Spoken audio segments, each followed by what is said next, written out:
Hi friends, welcome to my channel GK competitions. This is Ajay MNR.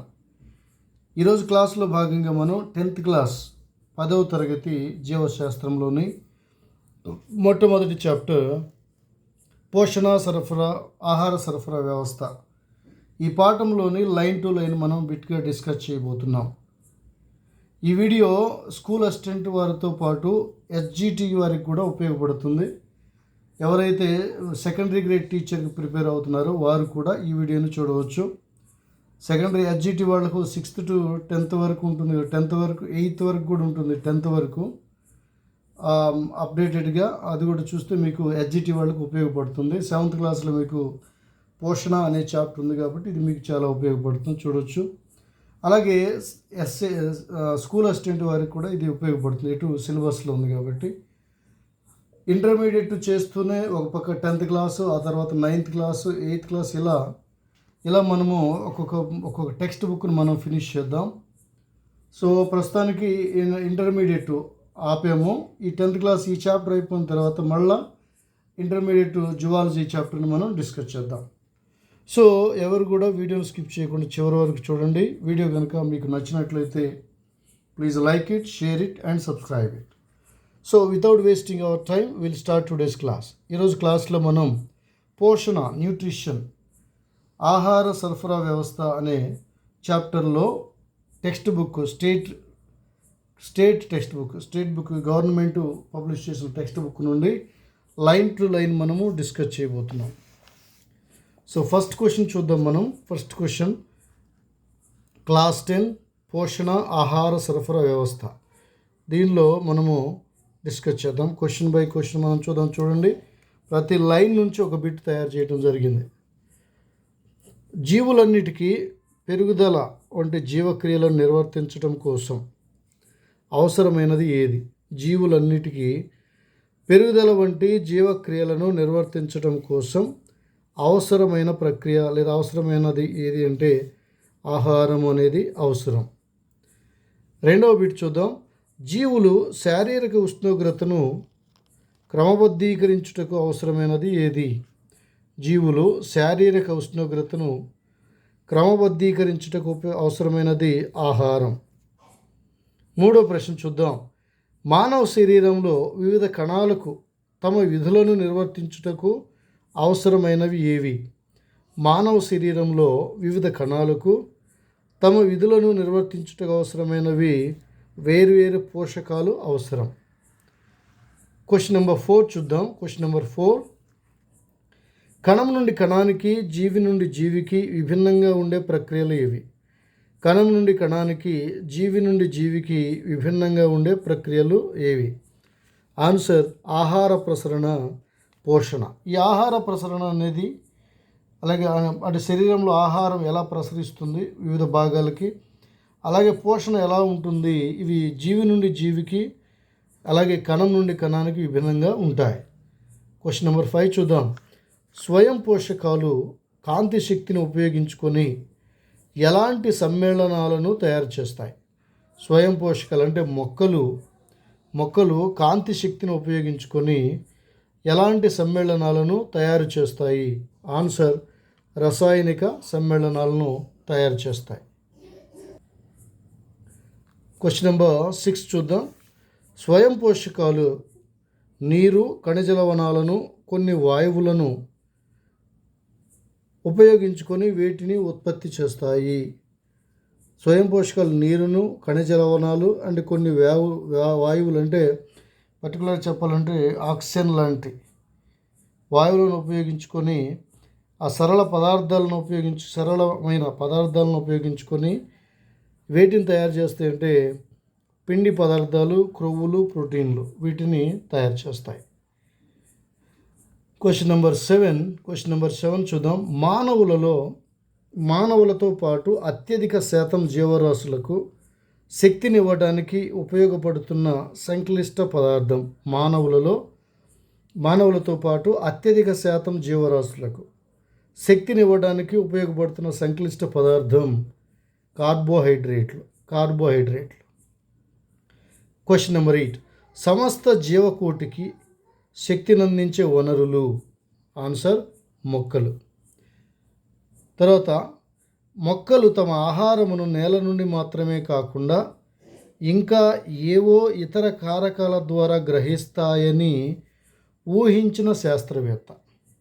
మొక్కలు తమ ఆహారాన్ని నేల నుండి మాత్రమే కాక ఇంకా ఏవో ఇతర కారకాల ద్వారా గ్రహిస్తాయని ఊహించిన శాస్త్రవేత్త వాన్ హెల్మాండ్ అనే శాస్త్రవేత్త. ఫ్రెండ్స్, ఈ పోషణ ఆహార వ్యవస్థ సరఫరా వ్యవస్థలో చాలామంది సైంటిస్టుల పేర్లు వస్తాయి. కనీసం 7-8 మంది సైంటిస్టుల పేర్లు వస్తాయి. జాగ్రత్తగా గమనించాలి. అంటే ఒకే విషయం మీద పనిచేసిన సైంటిస్టులు కూడా ఉంటారు. కొద్దిగా భిన్నత్వంతో కూడిన ప్రయోగాలు పరిశీలన చేసి అనేకమైన ప్రతిపాదనలు చేశారు. Question number 10. కిరణజన్య సంయోగక్రియ జరిపే మొక్కల్లో ఉండే ఆకుపచ్చ వర్ణదమును ఏమంటారు? ఆకుపచ్చ వర్ణదమును పత్రహరితం అంటారు. దీన్ని ఇంగ్లీష్లో క్లోరోఫిల్ అంటాము. ఈ క్లోరోఫిల్లో మెగ్నీషియం అనే మూలకం ఉంటుంది. ఈ మెగ్నీషియం మూలకం వలన ఇది ఆకుపచ్చ క్లోరోఫిల్ ఆకుపచ్చగా ఉంటుంది. క్వశ్చన్ నెంబర్ 11 చూద్దాం. Question number 11. కాంతి శక్తిని ఉపయోగించి సరళ అకర్బన పదార్థాలను సంక్లిష్ట కర్బన అణువులుగా మార్చేవి ఏవి? కాంతి శక్తిని ఉపయోగించి సరళ అకర్బన పదార్థాలను నాన్ ఆర్గానిక్ మ్యాటర్ను సంక్లిష్ట కర్బన అణువులుగా మార్చేవి దానినే పత్రహరితం క్లోరోఫిల్ అంటున్నాం. Question number 12. అనేక రకాల చర్యలు క్రమపద్ధతిలో జరగటంతో పాటుగా అనేక మధ్యస్థ సమ్మేళనాలు ఏర్పడే క్రియను ఏమంటారు? అంటే అనేక రకాల చర్యలు జరగాలి, ఆ చర్యలు ఒక క్రమ పద్ధతిలో జరగాలి. అంతేకాదు ఈ చర్య జరిగేటప్పుడు కొన్ని మధ్యస్థ సమ్మేళనాలు కూడా ఏర్పడతాయి. అలాంటి చర్యనే కిరణజన్య సంయోగక్రియ అంటాం. దీన్ని ఇంగ్లీష్లో ఫోటోసింథసిస్ అని అంటున్నాం. Question number 13.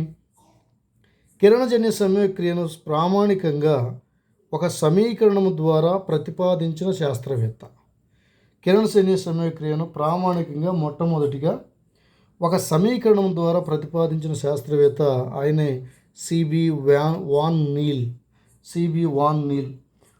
నీల్. అలాగే వాన్ హెల్మెంట్ అని కూడా చూసాం. Van Helmont. ఈ డిఫరెన్స్ను, ఈ సైంటిస్టుల పేర్ల మధ్య డిఫరెన్స్ను గమనించాలి ఫ్రెండ్స్. క్వశ్చన్ నెంబర్ 14 చూద్దాం. కిరణజన్య సంయోగక్రియలో ఒక కార్బోహైడ్రేట్ అణువుతో పాటు ఒక అణువు నీరు మరియు ఒక అణువు ఆక్సిజన్ కూడా ఉత్పన్నమవుతాయని అభిప్రాయపడిన శాస్త్రవేత్త. కిరణజన్య సంయోగక్రియలో ఒక అణువు కార్బోహైడ్రేటు, అలాగే ఒక అణువు నీరు, అలాగే ఒక అణువు ఆక్సిజన్ ఇలా ఉత్పన్నమవుతాయని అభిప్రాయపడిన శాస్త్రవేత్త ఆయనే సిబి వాన్ నీల్. ఈయన కిరణజన్య సంయోగక్రియకు ఒక సమీకరణాన్ని కూడా ప్రతిపాదించారు. CO2 + 2H2O కాంతి పత్రహరితం. CH2O H2O + O2 అనే సమీకరణమును ప్రతిపాదించినది ఎవరు?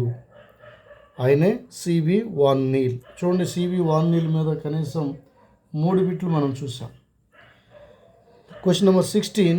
వాన్ నీల్ అనే శాస్త్రవేత్త ఏ బ్యాక్టీరియాపై పరిశోధనలు చేస్తూ కిరణజన్య సంయోగక్రియలో కాంతి పాత్ర గురించి తెలుసుకున్నాడు లేదా కనుగొన్నాడు? ఈ సిబి వాన్ నీల్ అనే శాస్త్రవేత్త బ్యాక్టీరియా పైన పరిశోధనలు చేస్తున్నారు. ఆ బ్యాక్టీరియాలు ఎలా ఫుడ్ను తయారు చేసుకుంటున్నాయని, అవి కిరణజన్య సంయోగక్రియలో కాంతి పాత్రను తెలుసుకున్నాడు. ఆ బ్యాక్టీరియా యొక్క పేరు అదే సల్ఫర్ బ్యాక్టీరియాపై. ఈ సల్ఫర్ బ్యాక్టీరియాలు, వీటిని పర్పుల్ బ్యాక్టీరియా అని కూడా అంటాం. ఇవి కిరణజన్య సంయోగక్రియను జరిపే ఒక బ్యాక్టీరియా. క్వశ్చన్ నెంబర్ 17 చూడండి. Question number 17. సల్ఫర్ బ్యాక్టీరియా H2Oకు బదులుగా, H2O అంటే వాటర్, H2Oకు బదులుగా ప్రారంభ పదార్థంగా ఏ పదార్థమును ఉపయోగించుకుంటాయి?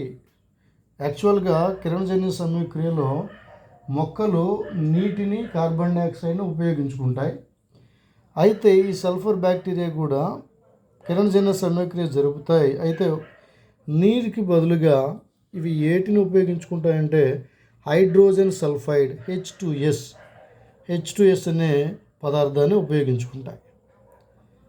క్వశ్చన్ నెంబర్ 18, సల్ఫర్ బ్యాక్టీరియా జరిపే కిరణజన్య సమయక్రియలో ఆక్సిజన్ బదులుగా ఏ వాయువు వెలువడుతుంది? ఆక్సిజన్ బదులుగా సల్ఫర్ వాయువు వెలువడుతుంది. ఫ్రెండ్స్ చూడండి, మొక్కల్లో కిరణజన్య సమయక్రియ జరిగితే అవి వాటర్ని, కార్బన్ డైఆక్సైడ్ని ఉపయోగించుకొని ఆక్సిజన్ని రిలీజ్ చేస్తాయి. అదే సల్ఫర్ బ్యాక్టీరియా అయితే అది వాటర్కి బదులుగా హైడ్రోజన్ సల్ఫైడ్ ఉపయోగించుకుంటుంది, ఆక్సిజన్కి బదులుగా సల్ఫర్ వాయువును విడుదల చేస్తుంది. క్వశ్చన్ నెంబర్ 19, మొక్కల్లో జరిగే కాంతి చర్యను పరిశీలించి కిరణజన్య సమయక్రియకు సమీకరణమును ప్రతిపాదించిన శాస్త్రవేత్త. Answer C B van Niel. Next question number 20, కిరణజన్య సమయక్రియలో నీటి నుండి ఆక్సిజన్ విడుదలవుతుంది. కిరణజన్య సమయక్రియలో నీటి నుండి ఆక్సిజన్ విడుదలవుతుంది అని నిరూపించిన శాస్త్రవేత్త ఎవరు? Answer Robert hill. ఇప్పుడు ముగ్గురిని చూసాం మనం. సిబి వాన్ నీల్ని చూసాం, వాన్ హెల్మాన్ చూసాం. ఇప్పుడు రాబర్ట్ హిల్ అనే సైంటిస్ట్ గురించి మనం చూస్తున్నాం. ఈయన ఏం చెప్పారు?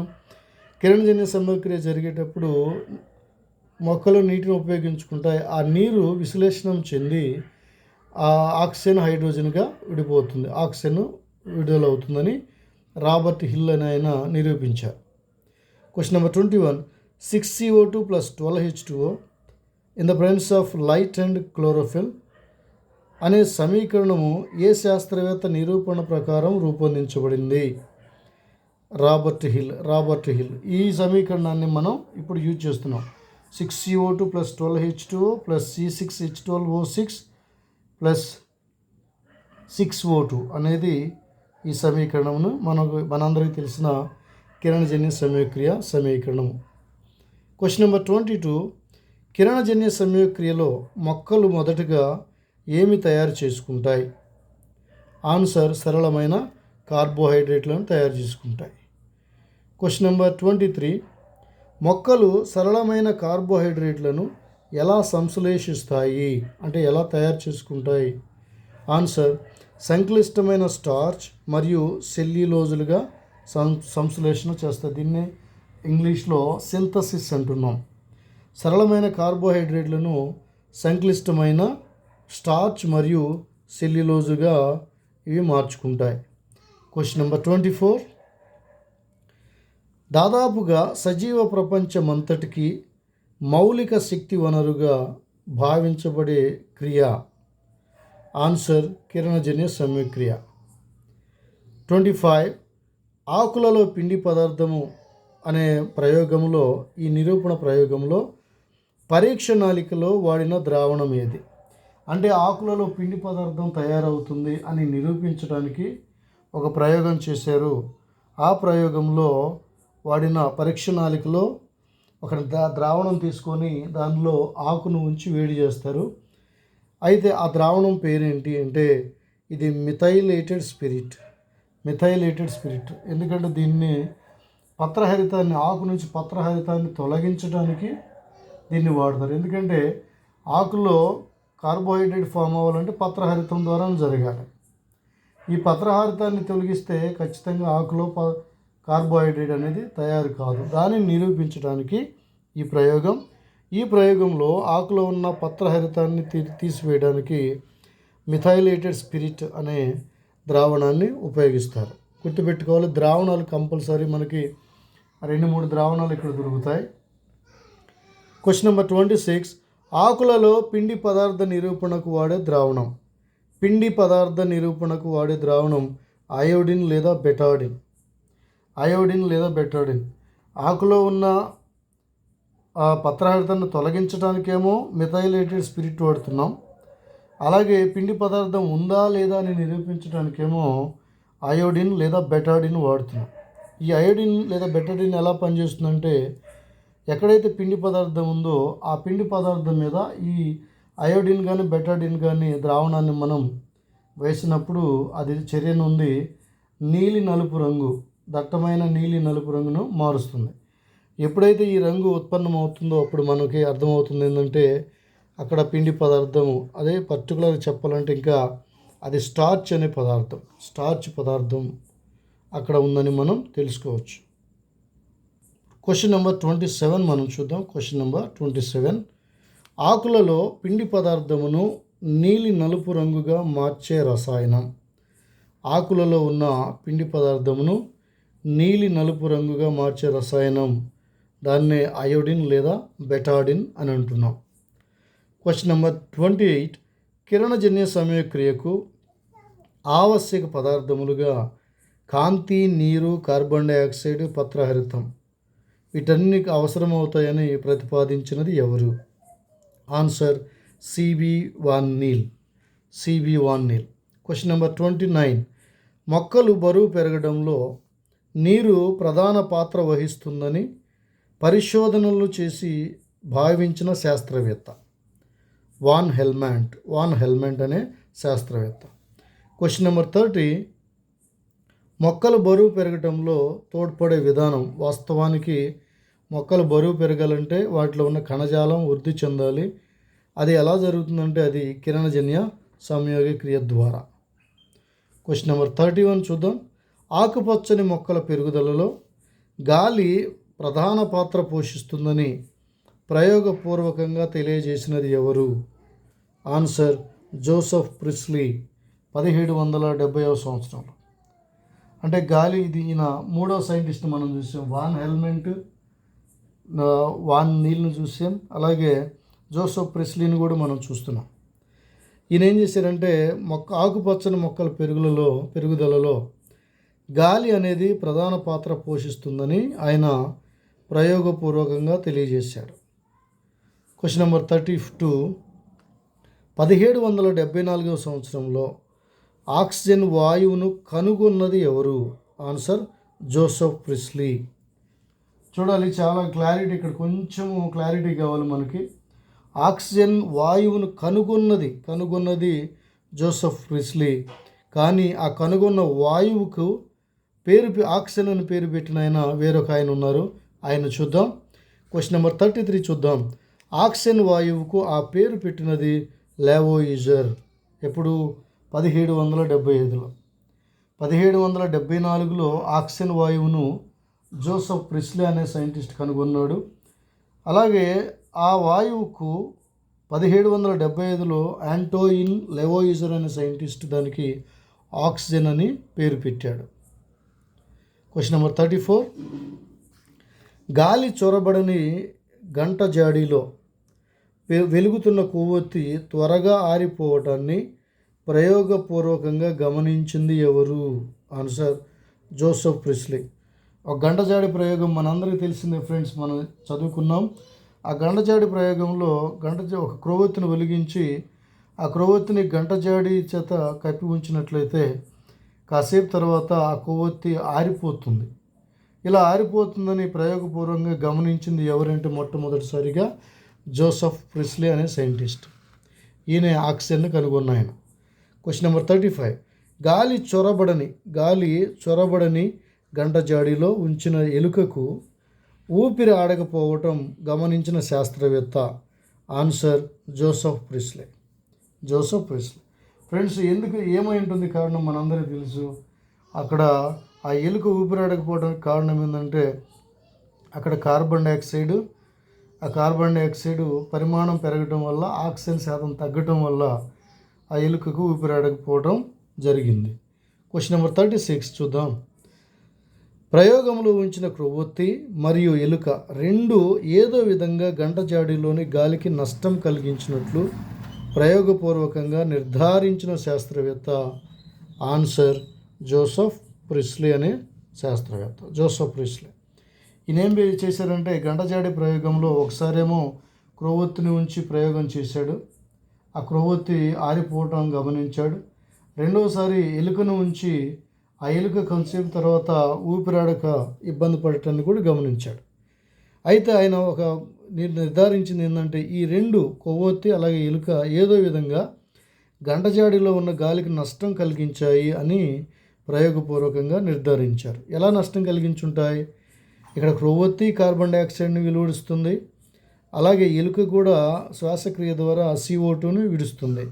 అంటే ఆక్సిజన్ని ఆక్సిజన్ని కన్జ్యూమ్ చేసుకొని 2 కార్బన్ డైఆక్సైడ్ని వదలటం వల్ల ఆ కార్బన్ డైఆక్సైడ్ శాతం పెరగడం వల్ల ఎలుక ఊపిరాడక ఇబ్బంది పడినట్లు మనం అర్థం చేసుకుంటాం. క్వశ్చన్ నెంబర్ 37 చూద్దాం. కిరణజన్య సంయోక్రియలో గాలి పాత్ర గూర్చిన ప్రయోగంలో జోసెఫ్ ప్రిస్లీ ఉపయోగించిన మొక్క, వెరీ ఇంపార్టెంట్ ఫ్రెండ్స్, ఇది పుదీనా మొక్క. పుదీనా మొక్క మనందరికీ తెలిసిందే కదా, మనం అనేక వంటకాల్లో ఉపయోగిస్తూ ఉంటాం. ఈ పుదీనా మొక్కను పెట్టినప్పుడు ఏమైందంటే, పుదీనా మొక్క కిరణజన్య సంయోక్రియ జరిపి ఆ చర్యలో అక్కడ ఆక్సిజన్ని రిలీజ్ చేసింది. అప్పుడు విడుదల చేసిన ఆక్సిజన్ అంతా కూడా గంటచాడీలు నింపటం వల్ల ఈ పుదీనా మొక్కను ఉంచి ఎలుకను అక్కడ పెట్టినప్పుడు ఎలుక ఏమాత్రం ఊపిరి కోసం ఇబ్బంది పడలా. ఎందుకంటే పుదీనా మొక్క ఆక్సిజన్ను రిలీజ్ చేసింది కాబట్టి, కిరణజన్య సంయోక్రియ జరిపి ఆక్సిజన్ని రిలీజ్ చేసింది కాబట్టి ఆ ఆక్సిజన్ని ఎలుక పీల్చుకోగలిగింది. తర్వాత క్వశ్చన్ నెంబర్ 38. జంతువుల శ్వాసక్రియకు క్రొవ్వొత్తి వెలగడానికి ఖర్చు అవుతున్న గాలిని, అంటే ఇక్కడ కార్బన్ డైఆక్సైడ్, ఆక్సిజన్ అని మనం గమనించాలి, మొక్కలు గాలిలోనికి పంపుతుంటాయని ప్రయోగం ద్వారా ఊహించిన శాస్త్రవేత్త. ఈ గాలిని ఏదైతే గాలి అక్కడ కన్జ్యూమ్ చేయబడిందో అదే గాలిని, అంటే ఆ వాయువునే, ఇంకా చెప్పాలంటే ఆక్సిజన్నే మొక్కలు గాలిలోనికి పంపుతూ ఉంటాయని ఈయన ఊహించారు. ఆయనే జోసెఫ్ ప్రిస్లీ. క్వశ్చన్ నెంబర్ 39 చూడండి. Question number 39. వాయు వినిమయం జరగడం ద్వారా మొక్కలు వదిలే వాయువు క్రొవ్వొత్తి వెలగటానికి, జంతువుల మనుగడకు దోహదం చేస్తుందని నిర్ధారణకు వచ్చిన శాస్త్రవేత్త. Answer Joseph Priestley. ఈ ఆక్సిజన్కి సంబంధించిన సమాచారం అంతా కూడా, ఆక్సిజన్కి సంబంధించిన క్రెడిట్ అంతా కూడా జోసెఫ్ ప్రిస్లీకే చెందుతుంది ఫ్రెండ్స్. తర్వాత question number, last question of the day, 40వ క్వశ్చన్ మనం చూద్దాం ఫ్రెండ్స్. లాస్ట్ క్వశ్చన్ చదవబోయే ముందు ఒక చిన్న అనౌన్స్మెంట్. ఇంకా ఎవరైనా మెంబర్షిప్ తీసుకోవాలనుకున్నట్లయితే మీరు gold level, JK gold level అని మెంబర్షిప్ తీసుకోండి. దాంతోపాటు ఆ మెంబర్షిప్తో తీసుకుంటే మీకు వీడియోలు వస్తాయి. అలాగే PDF కూడా నేను పంపిస్తున్నాను. చాప్టర్ అయిపోయిన వెంటనే మీకు మీ మెయిల్కి కానీ మీ వాట్సాప్కి కానీ నేను PDF పంపిస్తున్నాను. ఇంకెవరైనా మెంబర్షిప్ తీసుకోవాలంటే డోంట్ వేస్ట్ యువర్ టైం. త్వరగా మెంబర్షిప్ తీసుకోండి. మీకు టైం టు టైం మీకు PDF చాప్టర్ వైజ్గా అందించబడుతుంది. మీ ప్రిపరేషన్కి ఎలాంటి ఇబ్బంది కూడా ఉండదు. మనం intermediate, first year, second year, 10th ఇలా ఒక్కొక్కటి కంప్లీట్ చేసుకుంటూ వెళ్దాం. ఇక లాస్ట్ క్వశ్చన్ మనం చూద్దాం. లాస్ట్ క్వశ్చన్, కాండం వేర్లలో ఉండే ఏ కణజాలం ద్వారా కూడా వాయు వినిమయం జరుగుతుంది. అంటే వాయు వినిమయం జరగాలంటే మొక్కల్లో అది పత్రాల ద్వారా జరుగుతుంది. పత్రాల్లో పత్రరంధ్రాలు ఉంటాయి. పత్రరంధ్రాలు ఓపెన్ అయినప్పుడు గాలి ఎక్స్చేంజ్ ఆఫ్ గ్యాసెస్ జరుగుతుంది. కార్బన్ డైఆక్సైడ్ లోపలికి రావటం, ఆక్సిజన్ బయటికి పోవటం, ఇది పగటిపూట జరుగుతుంది. అలాగే రాత్రిపూట ఆక్సిజన్ లోపలికి రావటం, కార్బన్ డైఆక్సైడ్ బయటికి పోవటం జరుగుతుంది. ఈ పత్రరంధ్రాలు లేదా పత్రాలు కాకుండా వేర్లు, కాండాల్లో కూడా కొంత వాయు వినిమయం జరుగుతుంది. అది ఎలా జరుగుతుందంటే దానిలో ఉండే ఒక కణజాలం ద్వారా, ఆ కణజాలం పేరే స్పాంజ్ టిష్యూ అంటాం, స్పంజి కణజాలం అంటున్నాం. స్పంజి కణజాలము, ఈ కణజాలం వాయు వినిమయము కణస్థాయిలోనే జరుగుతుందని నిర్ధారించబడింది. సో ఇది ఫ్రెండ్స్ ఈరోజు మన క్లాసు 40 బిట్స్ డిస్కస్ చేసుకున్నాం. అలాగే ఈ చాప్టర్ పూర్తయ్యే వరకు మనం వీడియో చేసిన తర్వాత మళ్ళా ఇంటర్మీడియట్కి మళ్ళీ ఒక chapter, first year, second year ఒక చాప్టర్, అట్లా 10th ఒక చాప్టర్ వైజ్ చాప్టర్ మనం డిస్కస్ చేస్తూ ఉన్నాం. కాబట్టి ఎవరు కూడా వీడియోస్ని మిస్ చేసుకోవద్దు. వీడియోని పూర్తిగా చూడండి. మీరు వీడైతే మీ సొంత నోట్స్ కూడా మీరు ప్రిపేర్ చేసుకుంటే ఆ సొంత నోట్స్ ప్లస్ నేను ఇచ్చే PDF వీడియోస్ మీకు అన్నిటికీ చక్కగా మీ ప్రిపరేషన్ బాగా ఈజీ చేస్తాయి. ఇది friends, Thank you for watching my videos. Please like it, share it and subscribe it. Thank you. Have a nice day.